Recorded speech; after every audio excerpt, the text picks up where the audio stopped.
Time now for a final guest, and there were yet more allegations of misconduct in Westminster this week, from a Conservative MP losing the whip following a complaint made to police to claims of sleaze around the awarding of PPE contracts during the pandemic. It all adds up to a constant drip of stories ranging from bullying and harassment to rule breaking and serious sexual misconduct in recent years. So is there a particular problem in Westminster politics, and what is going wrong? Well, one person who might have a view, Sonia Khan, who was a special advisor to not one, but two Conservative chancellors in Philip Hammond and Sajid Javid. She settled an unfair dismissal claim, having been marched out of Downing Street, and has spoken of the environment of bullying and bad behaviour. Very good to talk to you today, Sonia. Are you surprised by what seems to be a constant stream of these kind of allegations and cases that are still coming out? I'm not surprised. I think that over the last few years, we have created a system where actually people feel much more empowered to take action. I mean, it's not perfect, but I think what we have is a Westminster that hasn't really changed, but we have a group of people now that can work together, or have seen examples of other people who've taken action and feel comfortable to be able to say, actually, this behaviour is not okay, this isn't acceptable. I feel like there is much more of a standard now about what good and bad behaviour looks like in Westminster, whereas I don't think that quite existed before. But we have had a number of inquiries, Dame Laura Cox inquiry, 2018, 2020, Sir Alex Allen's report into Priti Patel, now this inquiry into Dominic Raab. Do you think that they actually change anything? Do you think they're worth the paper they're written on? It's difficult to say, because in my circumstance, I had to take legal action in order to change behaviours, or to get people to look at what actually went wrong, which isn't the ideal solution because it's quite a costly process. I think in truth, we have a system where the only change that happens is when it comes to general elections. So I guess you could say there's a way for constituents to change who their MP is if they think that actually the stories about bullying are right. But if you're a victim of bullying, whether you're in the civil service or whether you're someone who works in Westminster at quite a junior role, you work in Parliament, then there isn't really a way to change things other than you changing. So often that means people have to leave their job, or they leave the sector, or they go do something completely different. I've known people who've become doctors or have gone to work for charities because they don't like the culture of Westminster. So I guess there are elements that can be changed, but for most people, the way that change happens is they have to change the role themselves.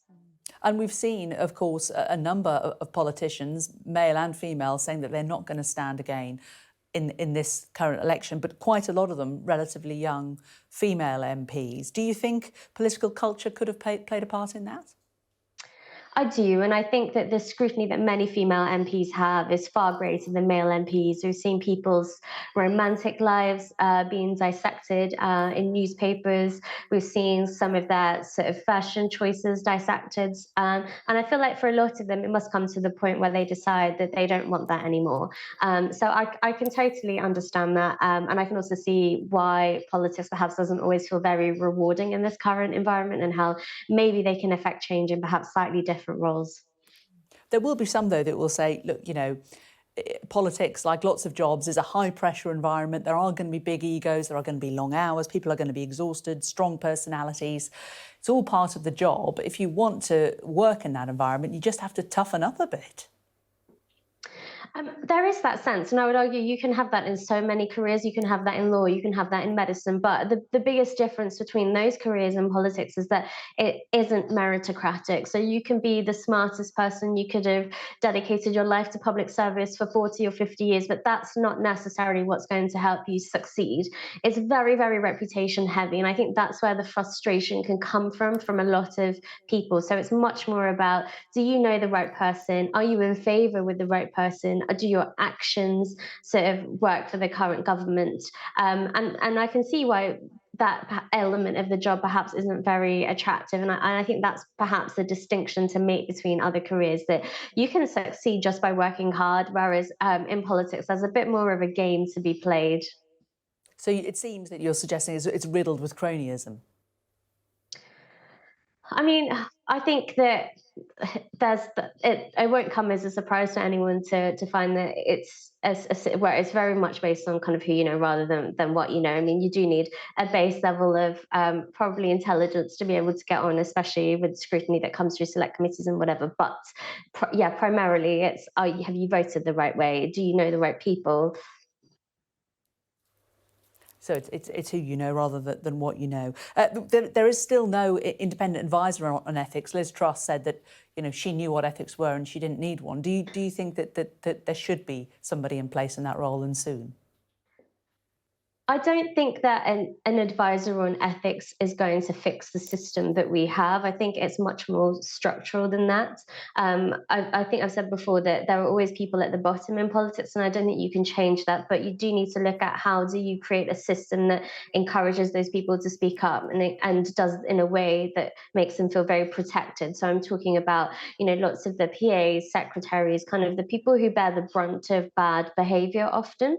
And I feel like sometimes these roles only focus or engage with the very, very senior. So how much having an independent advisor will help perhaps those who are going to struggle the most? I don't know. I feel like there's a much more sort of wholesale change that needs to happen, but it needs to be bottom up. And you yourself have moved on. You've got a new career. You've got a new baby. If you've known how bad it would be, and looking back, would you have done it? Would you have still gone the route you've gone? It's a good question. I mean, I do have a baby, and I'm not sure I would want my son to take the same path. But at the same time, I feel really proud to have achieved change, whether it's change for women on period poverty, or whether it's trying to just represent a different class of people, to senior people like prime ministers and chancellors. So I guess that's a half answer. I'm grateful for what I was able to do, but perhaps right now I wouldn't be encouraging a small child into politics unless there is major change about how people are supported. OK, Sonia Khan, it's been lovely to talk to you. Thanks a lot. Former Special Advisors Sajid, Javid and Philip Hammond. Thank you.